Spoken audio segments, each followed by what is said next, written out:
Love and glory to our Father, Oaya, Awa, to Mashak, Jeshua, and to the Holy Spirit. And I want to finish the night with Acts 27, 28, the last two chapters of the book of Acts, because there's a lot to learn from them. Pretty much, it's pretty much the story of our journey, of all the brethren.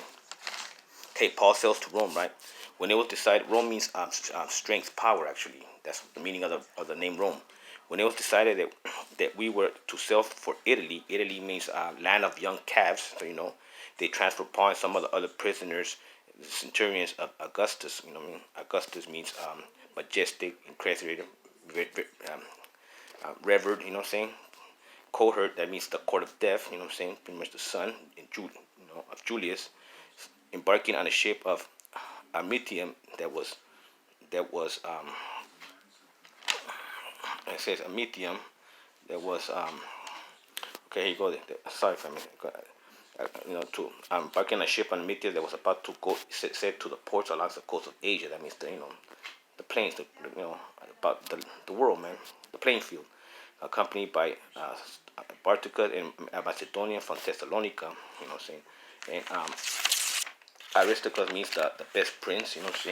And Macedonia means to be red, ruddy red, and Thessalonica means tossed by the waves. Okay, take heed because these names mean something. That's how you decode the Bible. You know, the next day we put to Sidon. Sidon means the fishery. The world, man, the ocean. And Julius treated Paul, and allowed him to go to his to be cared for. Putting out from there, we sailed under the tree under the lee of Cyprus. Cyprus is a sun, because the winds were just as us. After we had sailed across, that is off of Sicilia, and Sicilia means that which that which overturns, and as the wind was with us, we sailed under the lee of Samon. That means peace, Salem, calm. Sailing past it was difficult. We came to a place of fair havens near the city of Osea, saying in Lasea means fair, haven, like thick, wise, and wisdom, like the wisdom of the Father. Since much time had been lost and sailing was now dangerous because even the fast had already gone, like right now, they were in dire times, get right. Paul advised them, saying, "Dears, I can see that the voyage will be with danger and much heavy loss, not only at the cargo, at the ship, but also of our lives." But the centurion paid more attention to the pilot and to the owner of the ship, pretty much the world, and what runs it, the God of this world, it says, since then he paid the ownership then to what Paul said, since the harbor was not suitable for spending the winter, the majority was in favor of putting to sea from there on the chances that somehow they could reach Phoenix, where they could spend the winter. It was the harbor of Crete, facing southwest and northwest. Okay, Phoenix is a bird that rises, that built its own pyre, like the inner fire, like the Father's word is a burning fire within you, and it's reborn from the ashes, And Crete really means carnal, fleshly, round up and cut off. We have to cut the flesh to be reborn again, That's the message in that. It's the storm at sea. Now, when a moderate south wind began to blow, they thought they could achieve their purpose, so they were weighing anchors and began to sail past Crete, the flesh, right, close to the shore. But soon a violent wind called the northeastern rushed down from Crete. Since the ship was caught and could not be turned head on into the wind, we gave way to it and were driven by running under the lee of a small island called Caudia. Caudia means a lamenting voice. People lamenting that they're still carnal, man. Like we all are. We have to purge that completely. And we were scarcely able to get the ship under control. After hosting it up, they took measures to undergird the ship. Then, fearing that it would run onto Syrtis, they lowered the sea anchor, and so they driven. We were anchored. We were being pounded by the storm so violently that on the next day they began to throw the cargo overboard. And on the third day, people would just give up. Won't fight for this redemption. In their own hands, they threw the ship's tackles overboard when neither the sun nor the stars appeared for many days. Yeah, sun, moon worshiping won't deliver you, man. And no small tempest raged. All hope of being saved was at last abandoned. People give up.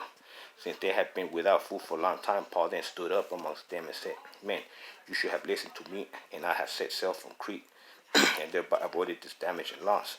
I urge you now to keep, don't come clean on, don't come with the carnal, man. I'm saying, and now to keep up your courage, for there will be no loss of life among you, but only of the ship. For last night there stood by me an angel of our father Oya, to whom I belong and whom I worship. And he said, yeah, man, that's the comfort, the helper, man, the angel, you know what I'm saying, the Messiah, man, and the Holy Spirit, man, in whom I worship. And he said, do not be afraid, Paul. You must stand before the emperor, and indeed, Allah has granted safety to all those who are sailing with you. So keep up your courage, man, for I have faith in our Father that it will be exactly as I have been told. But we will have to run around at some islands. Yeah, man, you're gonna go through, hell, man. Endure to the end. When the 14th night had come, as he was drilling across the sea of Adria, you know what I'm saying? Adria, let's see. Okay, yeah, see, seeing to the sea of Adria. To the sea of Adria, about midnight, the sailors suspected that they were nearing land. So they took soundings and found 20 phantoms. That's malign spirits.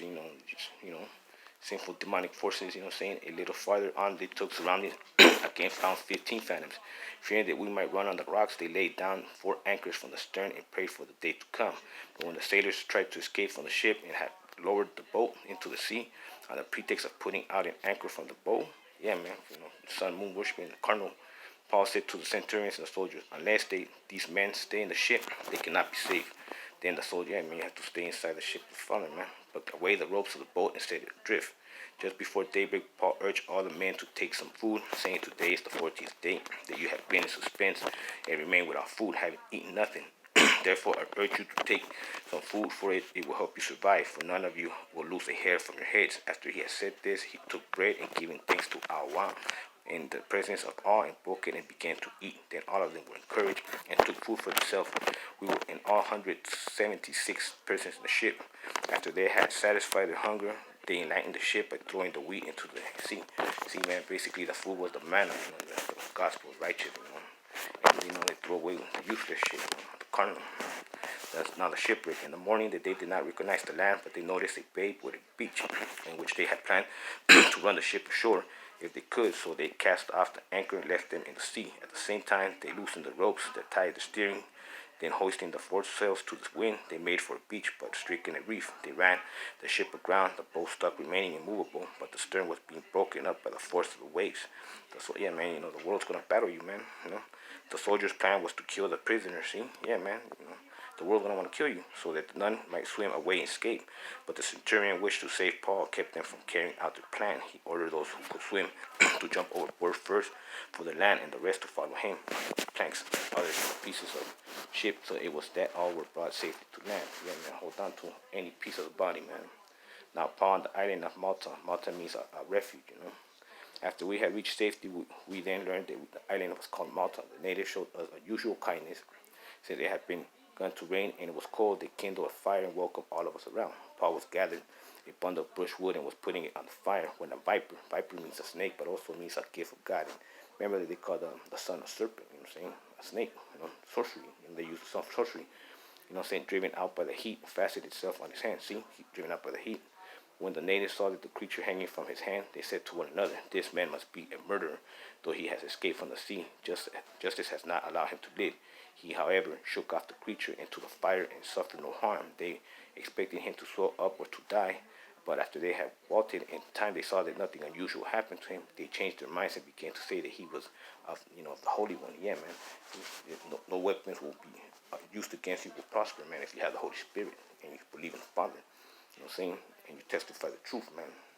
Now, in the neighborhood, a place where lands belonged to the man of the island named Publius. Publius means the people, right? Was sick in bed with fever and dehydration. Paul visited him and cured him, praying and putting his hands on him. After this happened, the rest of the people on the island who had also came and were cured. They stored many honors on him, and we were about to sail. They bought all the provisions we needed. Yeah, see, man, so we're here to heal all the nations, Okay, so now, Paul arrives at Rome. 3 months later, we set a ship that wintered at Alexandria. Alexandria means the defender of mankind. That's the Father and the Messiah, Holy Spirit. With the brothers and his figurehead, we at Syracuse and stayed there. That which draws violently. Then we weighed anchors, came to Regium. Regium means break or ruin. After one there, a south wind sprang up, and the second day we came to preach him, and there we found believers, and we invited to stay with us, and we came to Rome. some believers from there. They heard from us, came as far as from Apiles and 3 taverns to meet. On seeing them, Paul thanked Allah, and took courage. When we came into Rome, Paul was allowed to live by himself with the soldier who was guarding him. Yeah, man, the angel, the comforter, man, the angel of the Messiah, man. I'm saying he promised us. Now, Paul and Jewish leaders to Rome. 3 days later, he together with the local leaders, the Jews, when they had assembled, he said to them, brothers, though I had done nothing against our people or the customs of our ancestors, yet I was arrested in Jerusalem and handed over to the Romans. When they had examined me, the Romans wanted to release me because there was no reason for the death penalty in my case. But when the Jews objected, I was compelled to appeal to the emperor. And though I had no charge to bring against my nation, for this reason, before I have asked to see you and ask with you, since it is for the sake of the hope of Israel that I am bound this chain. Yeah, man, this is why we suffer, man, for our people, man. I'm saying. They replied, we received no letters from Judea. You and none of the brothers here are reporting or spoken any evil by you. But we like to hear from you and what you and for what regards to this sect, that everything is spoken about. Yeah, see, so some of the Israelites who convert, man, if you keep pushing the gospel, eventually, the Holy Spirit will work on them and they'll be receptive to it. Now Paul preaches in Rome.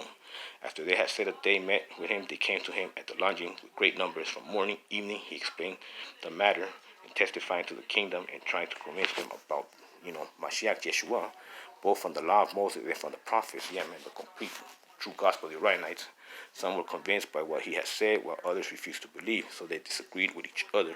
And as they were leaving, Paul made one further statement. The Holy Spirit was right in saying to your ancestors through the prophet Isaiah, go to this people and say, you will indeed listen and never understand. And that's why, people still don't want to understand. And you will indeed look but never perceive, for this people's heart has grown dull, and their ears are hard of hearing, and they have shut their eyes so that they might not look with their eyes, and listen with their ears, and understand with their heart and turn, and I will heal them. Yeah, man, it's true, man. We have to let the Father heal us, man. You know what I'm saying? The Holy Spirit, man, the Messiah. Let it be known to you that is salvation of our Father has been sent to the Gentiles. They will listen. Yeah, man. If Israel's not going to get it, then the other nations, might get it. He lived there 2 whole years at his own expense and welcomed all who came to him, proclaiming the kingdom of Allah, our Father, and teaching about Adonai Mashiach Yeshua with all boldness and without hindrance through the Holy Spirit. All right, man. Okay. That's going to end the night, man. Most High be willing providing. If He blesses us with life tomorrow, we'll continue working, man. I love you all, man. Hold steady fast to the beautiful Holy Spirit. And good night.